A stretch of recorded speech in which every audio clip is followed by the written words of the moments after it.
When we set out to implement change in our personal or professional ecosystem, we know there are risks of the unknown.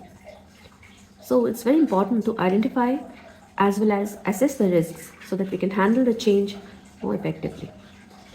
It's important here to understand that risks exist in the current system, in the future system, maybe in the state of transition or any related area.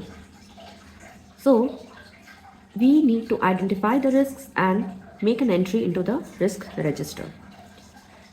One example of risk could be when we try to implement a new billing system and our billing team members may not have the required adaptability from IT perspective.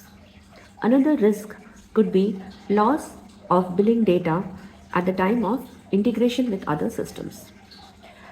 Another imminent risk could be loss of key personnel when trying to implement the new billing system.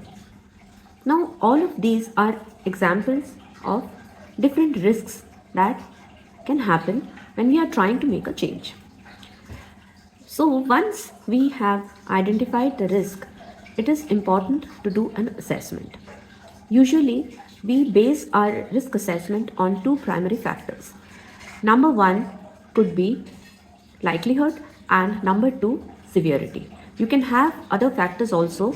However, normally we have been using likelihood and severity on a scale of -5 to +5. You can have likelihood versus severity. Now, what your focus should be, you should focus on the high severity and high likelihood risks. Also, the high severity, low likelihood, low severity, high likelihood, and not focus on the low severity, low likelihood risks because those need not have much of your focus from the mitigation strategy perspective. Now, having said that, the next important thing is to understand that there may be several unknowns when we set out to make changes, whether it is personal or it is an organizational change. Now, if you are working on a personal change, what you can do is regularly make an analysis of the unknowns to figure out if you can find any known risks and then go back to the risk register and do the full exercise. Also, here, if you are doing an organizational change, in that case, it is important for you to start interaction with the stakeholders on a regular basis. This will help you to identify if any of the known risks can be figured out. And again, do the same thing, make an entry into the risk register and do the exercise. Now, I come to the point where we should talk about the risk elements.